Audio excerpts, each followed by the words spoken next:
Bismillahirrahmanirrahim. Alhamdulillahilladzi amarana bin nasihah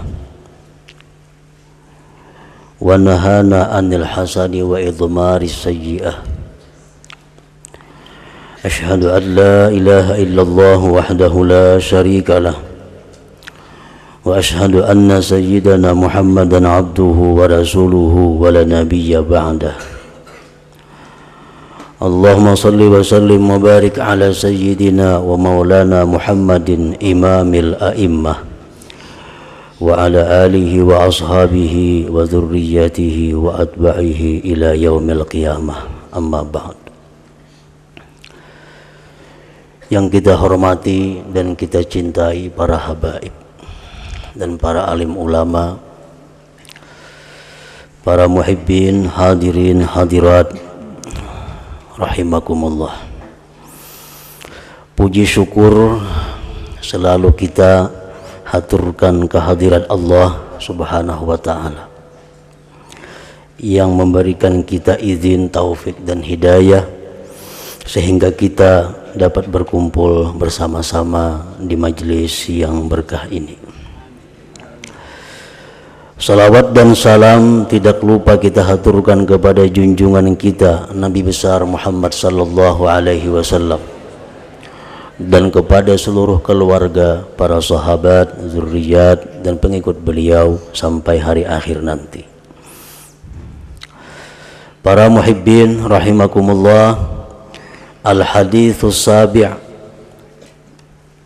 an Abi Ruqayyah Tamim ibn Ausin ad-Dari radhiyallahu anhu anna an-nabiyya sallallahu alaihi wasallam qala ad-dinun nasihah salasan.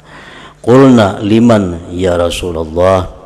Qala lillah wa li kitabihi wa li rasulihi wa li a'immatil muslimin wa ammatihim. Rawahu Muslim. Hadis yang ketujuh dari 40 hadis dari Tamim ad-Dari bahwa Nabi SAW bersabda, ad-dinun nasihah, bermula agama itu adalah nasihat. Agama Islam itu intinya adalah nasihat. 3 kali Rasulullah sallallahu alaihi wasallam mengulangi kalimat ad-dinun nasihah. Ad-dinun nasihah. Agama Islam adalah hakikatnya nasihat. Kami bertanya, kami berkata, bagi siapa wahai Rasulullah? Nasihat bagi siapa? Itu agama Islam. Qala, menjawab Rasulullah sallallahu alaihi wasallam, lillah, nasihat bagi Allah, wali kitabihi, nasihat bagi kitab Allah Al-Quran khususnya, wali rasulihi, dan nasihat bagi rasulnya, wali a'immatil muslimin, dan bagi pemimpin kaum muslimin, wa ammatihim, dan umumnya kaum muslimin. Hadis riwayat Muslim. Para muhibbin rahimakumullah, nasihat itu artinya adalah menempatkan kebaikan pada yang dinasihati. Itu pengertian nasihat. Menempatkan kebaikan bagi yang dinasihati.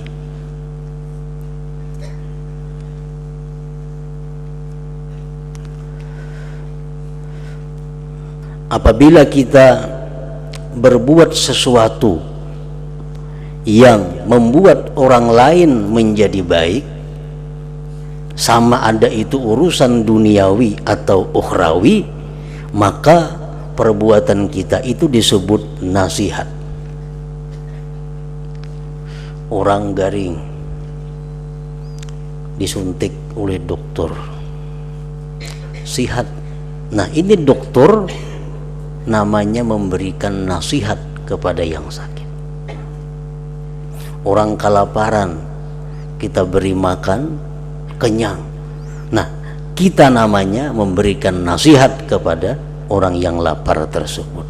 Jadi nasihat itu bukan hanya sebatas kata, bukan hanya sebatas ucapan, tetapi nasihat itu adalah setiap sesuatu yang mana kita bisa menempatkan kebaikan kepada orang, itulah namanya nasihat. Rasulullah sallallahu alaihi wasallam bersabda, "Ahabbu ibadati abdi ilayya an-nasihah." Sebuah hadis qudsi bahwa ibadah yang paling kusukai daripada hambaku adalah nasihat, menempatkan kebaikan kepada orang lain. Para muhibbin rahimakumullah. Lalu sahabat bertanya, "Wahai Rasulullah, nasihat itu untuk siapa?" Rasulullah menjawab, pertama, nasihat itu lillah, untuk Allah. Menempatkan kebaikan untuk Allah. Para ulama menguraikan, menjelaskan bagaimana yang dimaksud kita menasihati Allah. Karena nasihat itu pertama untuk Allah. Apa yang dimaksud dengan nasihat kepada Allah? Apa yang dimaksud kita memberi nasihat kepada Allah? Para ulama menjelaskan, pertama, ayyu'mina billah, bahwa dia beriman kepada Allah.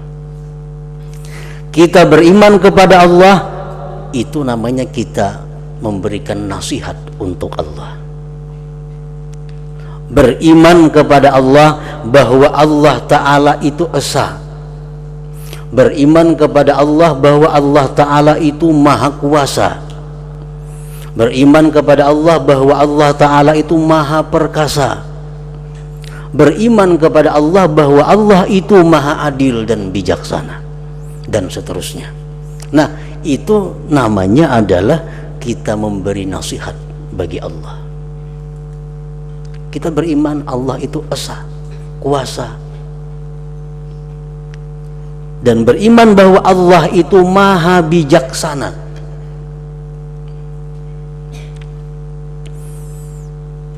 Nah, kalau kita benar-benar beriman bahwa Allah itu maha bijaksana, maka keimanan kita ini akan membuat hidup kita tenang, akan membuat hidup kita ini bahagia. Kalau kita benar-benar beriman bahwa Allah Ta'ala itu maha bijaksana. Para muhibbin rahimakumullah, kalau kita beriman bahwa Allah Ta'ala itu maha bijaksana, maka apapun yang diberikan Allah kepada kita, kita dengan lapang hati menerimanya, karena dari Allah yang maha bijaksana, yang segala perbuatannya itu adalah kebaikan. Tidak ada pun satu perbuatan Allah itu kejahatan atau kezaliman. Kita dapat sekian rezeki kita tenang, karena ini sudah keputusan dari Allah yang maha bijaksana. Andai kata lebih dari ini, mungkin bisa membahayakan kita. Nah, kita dapat sesuatu hal yang tidak menyenangkan hati kita, misalnya musibah. Tapi kita tahu bahwa musibah ini tidak akan terjadi kalau tidak ditakdirkan oleh Allah yang maha bijaksana. Nah, ini musibah. Kalau kita meyakini bahwa dari Allah yang bijaksana, maka musibah itu akan membuat kita tenang, tidak membuat kita keluh kesah dan sebagainya. Nah, kenapa kita dapat musibah itu sakit hati? Kenapa kita dapat musibah itu keluh kesah? Kenapa dapat musibah itu kita stres? Karena kita kurang beriman bahwa Allah itu maha bijaksana. Padahal apa yang diputuskan Allah itulah yang paling baik untuk kita. Apa yang ditakdirkan Allah kepada kita itu yang terbaik untuk kita.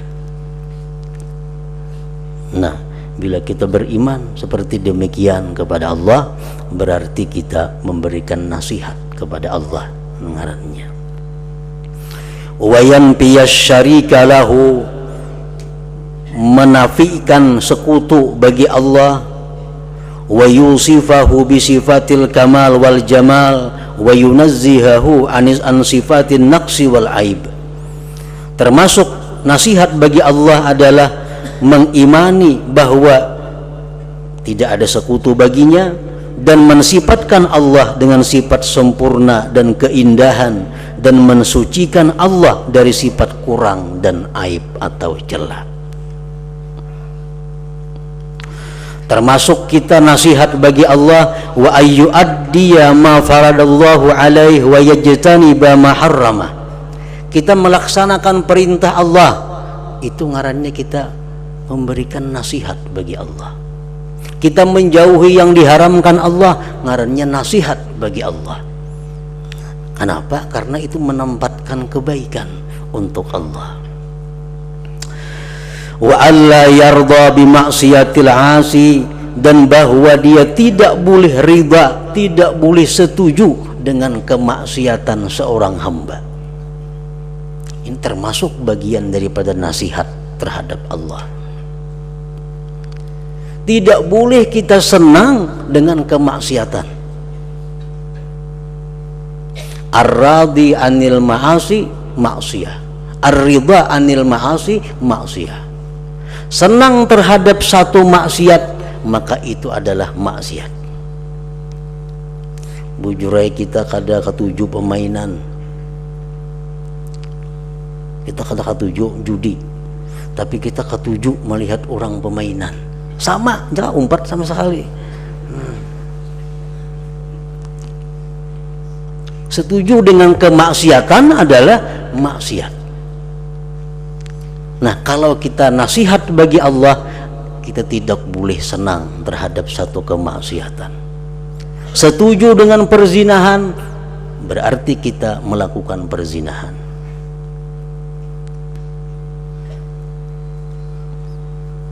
Ar-ridha anis syirki syirkun, ridha daripada syirik berarti kita syirik.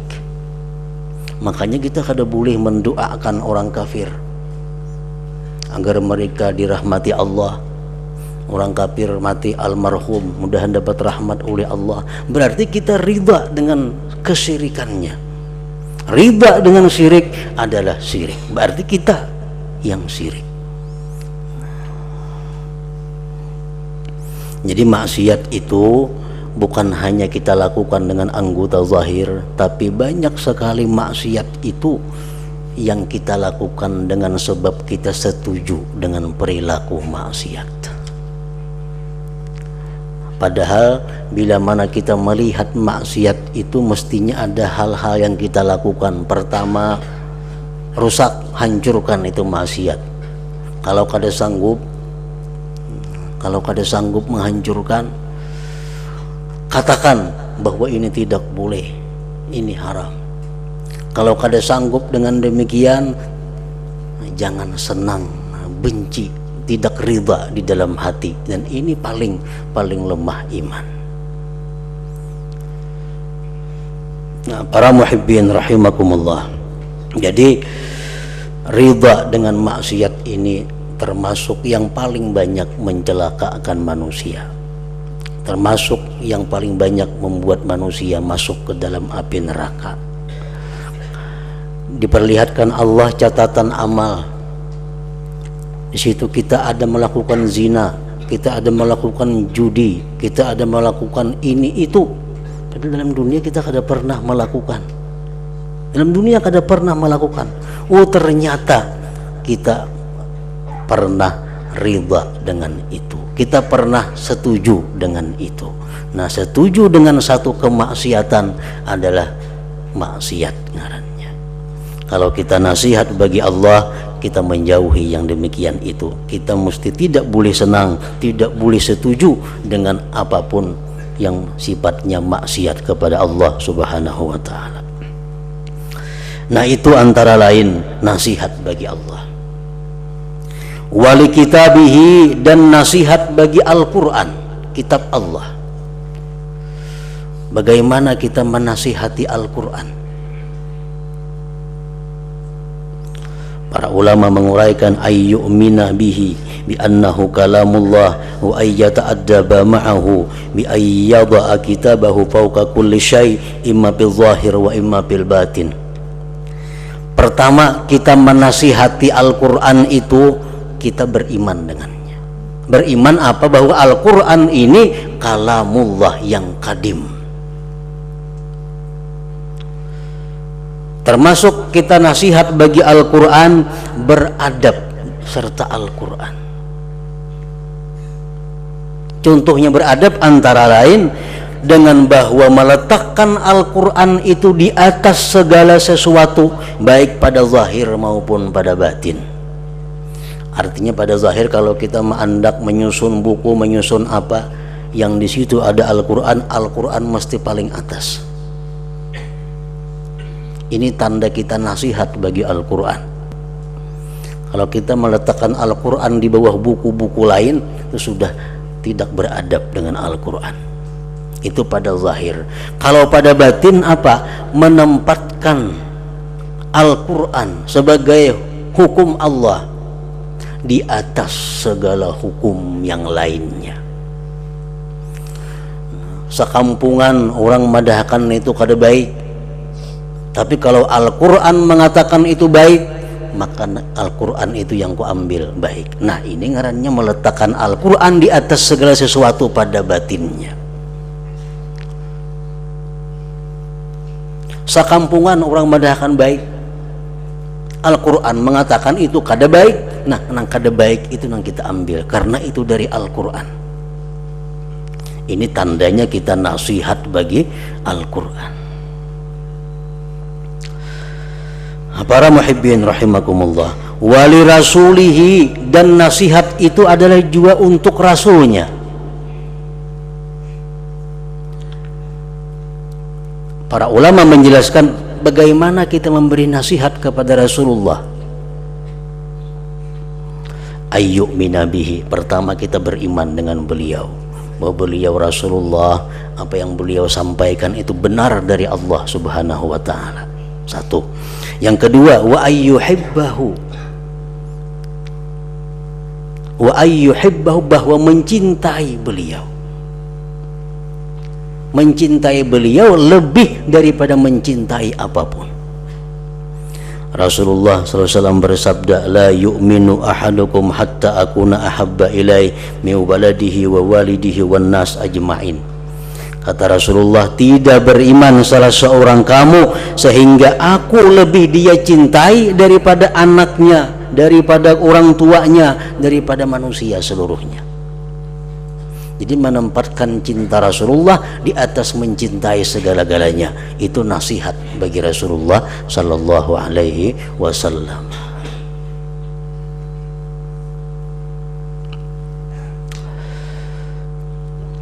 Mencintai Rasulullah termasuk satu kewajiban daripada umat Islam. Rasulullah sudah menjelaskan tadi bahwa iman kita tidak akan bisa sempurna kalau Rasulullah masih di bawah daripada yang lainnya dalam hal cinta kita. Para ulama menyimpulkan, menjelaskan apa alamatnya orang yang cinta kepada Rasulullah sallallahu alaihi wasallam. Pertama, kata mereka, ta'atuhu, taat kepada beliau. Karena orang yang mencintai itu pasti taat kepada yang dicintai. Kalau bapadah mencintai tapi kada taat, itu berarti hanya cinta di mulut. Nah, ta'atuhu, taat kepada Rasulullah. Ini tanda kita cinta. Yang kedua, wa kathratu dzikrih, banyak menyebutnya. Itu jelas sudah. Orang yang cinta kepada sesuatu pasti seringkali menyebutnya. Artinya apa? Banyak membaca salawat. Bapak ada cinta Rasulullah, berapa salawat sehari? 100 kadikitan. Kadikitan 100. Kada termasuk banyak. Yang termasuk banyak itu para ulama mengatakan paling kada 350. Bahkan ada yang mengatakan 350 siang, 350 malam. Nah, kalau sudah macam itu salawat, boleh dikatakan banyak bersalawat. 100 sehari belum banyak. Ada kawa dikatakan tanda cinta kepada Rasulullah sallallahu alaihi wasallam. Yang ketiga, alamat cinta kepada Rasulullah itu adalah asyauq ila liqa'i, rindu kepada bertemu beliau. Nah, rindu bertemu. Seringkali berdoa kepada Allah agar dimimpikan bisa bertemu beliau. Mohon kepada Allah, seringkali minta agar bisa melihat Rasulullah sallallahu alaihi wasallam. Karena orang yang cinta itu pasti rindu ingin melihat orang yang dicintainya. Itu sudah alami. Yang ketiga, mahabbatu alihi wa ashabih, mencintai keluarga dan para sahabat-sahabatnya. Kalau kita cinta dengan seseorang, kita pasti cinta dengan keluarganya, cinta dengan kawan-kawannya. Nah, kada bisa kita mencintai seseorang tapi kita kada cinta kepada keluarganya, tuh kada bisa.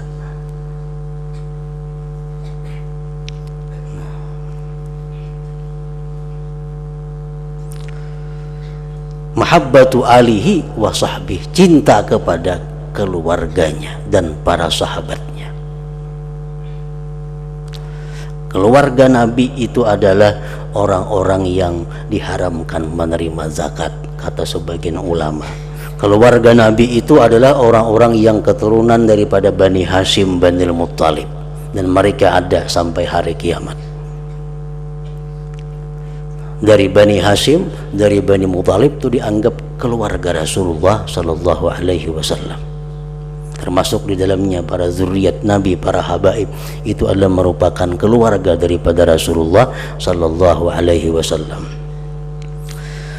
Rasulullah sallallahu alaihi wasallam bersabda, arba'atun ana lahum syafi'un yaumal qiyamah.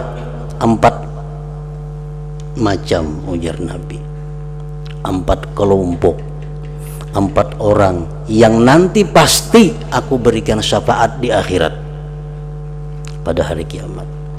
1, al-mukrimu li dzurriyyati, orang yang memuliakan zuriatku. Pasti di akhirat akan dibalas Rasulullah SAW dengan syafaat beliau, memuliakan zuriatku. Yang kedua, wal qadi lahum hawaijahum, orang-orang yang menunaikan hajat mereka, orang yang mengabulkan permintaan mereka selama itu tidak bertentangan dengan hukum Allah. Kita kabulkan sekemampuan kita, seikhlas kita hajat mereka. Rasulullah akan membalas dengan syafaat di hari kiamat. Yang keempat, wasa'ilahum fi umurihim indama tarru ilaih, orang yang mengusahakan keberhasilan mereka, orang yang mengusahakan agar mereka itu berhasil, baik urusan duniawi atau urusan ukhrawi. Mereka hendak berdagang, kita usahakan tempatnya agar bisa berdagang.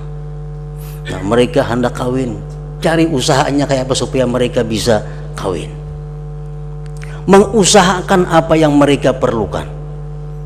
Bila kita demikian, kita akan dibalas Rasulullah dengan syafaat pada hari kiamat. Wasa'ilahum fi umurihim indama tarru ilaih. Yang keempat, wal muhibbu lahum biqalbih wa lisanih, orang yang cinta mereka dengan lisan dan hatinya. Dengan lisan dan hatinya. 4 orang ini, ujar Nabi, ana lahum syafi'un yaumal qiyamah, aku memberi syafaat kepada mereka pada hari kiamat. Nah, kemudian wali a'immatil muslimin, dan nasihat kepada para pemimpin kaum muslimin. Pemimpin ini pengertiannya 2. Pemimpin duniawi disebut dengan umara, pemimpin ukhrawi disebut dengan ulama. Mereka itu diberi nasihat. Bagaimana cara memberi nasihat kepada mereka? Ayyu'inahum alal haq, bahwa menolong mereka atas kebenaran. Apapun program-program pemerintah yang sifatnya adalah kebenaran, didukung.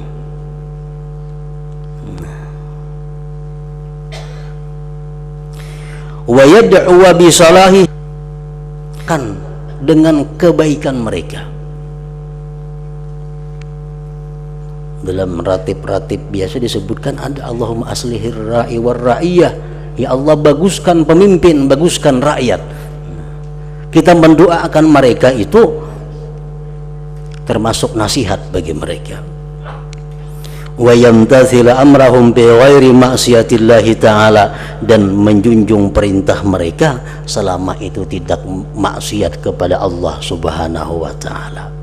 Kalau pemimpin, kalau atasan menyuruh kita maksiat, wajib kita menolak. Kalau atasan menyuruh kita sesuatu hal yang bertentangan dengan hukum Allah, wajib kita menolak.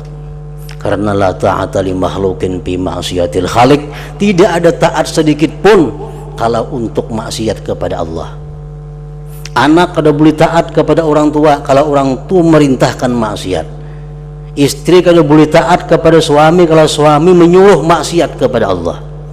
Murid kada boleh taat kepada guru kalau gurunya menyuruh maksiat kepada Allah. Rakyat tidak boleh taat kepada pemimpin kalau mereka menyuruh rakyatnya maksiat kepada Allah. Bawahan kada boleh taat kepada atasan kalau atasan ini menyuruh maksiat kepada Allah. Dan kita kada ada alasan di akhirat. Kenapa ikam melakukan ini? Disuruh atasan bang, kada ada alasan. Allah kada menerima alasan itu. Disuruh kuitan bang, kada ada alasan. Kada bisa menyelamatkan kita daripada siksa Allah. Kalau kita maksiat kepada Allah, disuruh oleh siapapun, kada kau beralasan. Kemudian wa ammatihim, dan nasihat kepada kaum muslimin secara umum. Qala Nabi sallallahu alaihi wasallam, inna ahabba ibadillah ilallah ansahuhum li'ibadih. Hamba Allah yang paling disayangi Allah, hamba Allah yang paling sering memberikan nasihat kepada hamba Allah. Orang yang paling dicintai Allah, orang yang paling banyak memberikan nasihat kepada Allah. Nasihat bukan ceramah melulu, kada. Nasihat bukan berpidato, kada itu nasihat. Nasihat artinya sangat luas tadi. Contohnya ayyursyidahum ila ma salahuhum fid dunya wal akhirah, seperti mengarahkan mereka kepada sesuatu kemaslahatan mereka dunia akhirat, memberikan arahan, memberikan petunjuk, memberikan bantuan untuk kebaikan dunia atau akhirat mereka. Itu ngarannya nasihat bagi kaum muslimin. Wa ayyuhibba lahum ma yuhibbu li nafsihi wa yakraha lahum ma yakrahu li nafsihi, bahwa dia cinta bagi kaum muslimin sesuatu yang dia cinta untuk dirinya, dan dia benci bagi kaum muslimin sesuatu yang dia benci bagi dirinya. Hakunlah kita ditipu orang, kada hakun. Nah, menipu orang bang, sama aja juga. Ini ditipu orang kada hakun, menipu orang pak iyanya. Mestinya orang Islam yang memberikan nasihat itu adalah suka bagi dirinya. Demikian pula dia suka kepada kaum muslimin yang lain. inya ingin sihat, inya ingin sukses. Nah, orang lain pun dia inginkan demikian. Nah, ini bisa kita lakukan dengan doa. Misalnya kita berdoa, ya Allah, ampunilah dosa hamba. Ya Allah, luaskanlah rezeki hamba. Ya Allah, peliharalah hamba daripada segala macam bala bencana. Ya Allah, jadikanlah keturunan hamba orang-orang yang saleh. Ya Allah, matikanlah hamba dalam husnul khatimah. Nah, ini artinya berdoa untuk seorang. Nah, di ujung doa kita tambah, ya Allah, seperti hal demikian hamba minta kepada engkau untuk kaum muslimin dan muslimat. Nah, ini saling kenalan pahalanya. Kita dapat pahala sebilangan orang muslim dan muslimat yang ada di seluruh dunia. Kalau dalam bahasa Arabnya, Allahumma al mithla dzalik bil muslimin wal muslimat. Ya Allah, perbuat jualah seperti demikian. Ampuni dosa, murahkan rezeki, selamatkan daripada bencana terhadap seluruh kaum muslimin dan muslimat. Nah, kadang apa kata doanya? Kita berdoa saling panjangan, cuma di hujungnya tambahi Allahumma fa'al misla dzalik bil muslimin wal muslimat. Ya Allah, perbuatlah seperti demikian untuk kaum muslimin dan muslimat. Nang nyata doa kita itu kita dapat pahala berapa banyaknya? Sebanyak kaum muslimin dan muslimat yang ada di dunia. Urusan kabul itu nomor 2, nyata pahala sudah kita dapatkan. Pahala sudah kita peroleh. Nah, para muhibbin rahimakumullah, demikian penjelasan para ulama tentang pengertian nasihat bagi Allah, bagi kitabnya, bagi rasulnya, bagi pemimpin kaum muslimin dan umumnya kaum muslimin. Hadis ini riwayat Imam Muslim. Nah, kemudian hadis yang ke-8. Ila hadratin Nabi sallallahu alaihi wasallam al-Fatihah. Iyyaka na'budu wa iyyaka nasta'in.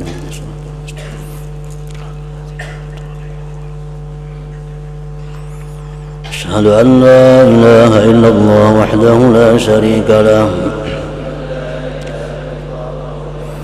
وأشهد أن سيدنا محمدا عبده ورسوله لا إله إلا الله نستغفر الله لا إله إلا الله نستغفر الله لا إله إلا الله نستغفر الله لا إله إلا الله محمد رسول الله صلى الله عليه وسلم فيا أيها الرجل منه شفاعة صلوا عليه سلموا تسليما